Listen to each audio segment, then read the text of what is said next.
industries and professions in the next 3 years. We are undermining an area that would lead to more revenue to government. What you need is work towards 100% penetration of internet, 100% penetration of mobile, 100% penetration of mobile money.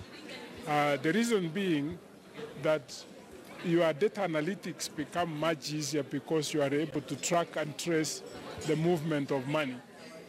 Now, when you increase, you actually shut down completely the mechanism that was going to enable you to expand the tax base. We are looking at ways in which, using the digital platforms, using the various technologies that are there, we can, expand the tax base so that we are able to bring as many people into the tax net as possible.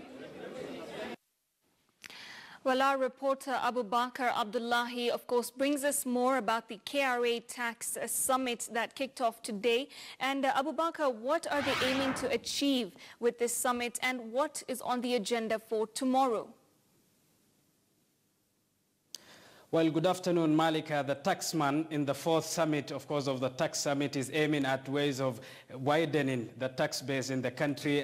This being a way that the taxman says will have an impact on Kenyans and, of course, the collection of taxes. The summit brings together academicians and tax experts from across the globe in attempt of course, charting out innovative ways of handling and bringing in more cash. One idea that was largely flaunted by academicians and the tax experts was the idea of blockchain technology, mapping up all that needs to be used, digitizing systems so as to make sure there is no third party and there is no room, as you earlier mentioned, of corruption. So the taxman is aiming at increasing and widening the tax base in the country by, of course, bringing together all these stakeholders and allowing them to forge a way forward. Malika? Thank you very much, Abubakar there. But I would like to know what's on the agenda for tomorrow as, the summit continues. Anything specific that we know they will be discussing on tomorrow's agenda?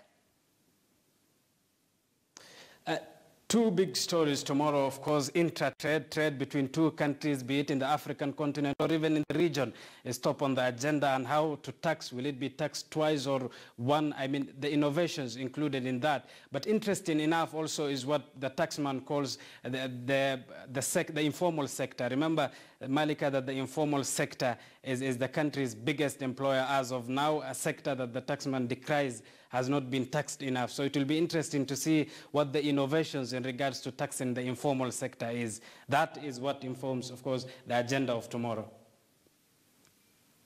Thank you very much, Abubakar Abdullahi there joining us, talking about the KRA summit that is ongoing and what to expect from it. But now let's move on to the Central Bank of Kenya, which will now be able to go ahead with the printing of new look currency through British security printing firm De La Rue International. This comes after the appeals court reversed the High Court's decision to nullify the award on Friday. The High Court ruling by Justice George Odunga in April had been a result of activist Okia Omtata arguing that De La Rue did not qualify for the 15% margin of preference, the basis on which it won the tender. But the appeals court judges noted that the Central Bank of Kenya acted within the law.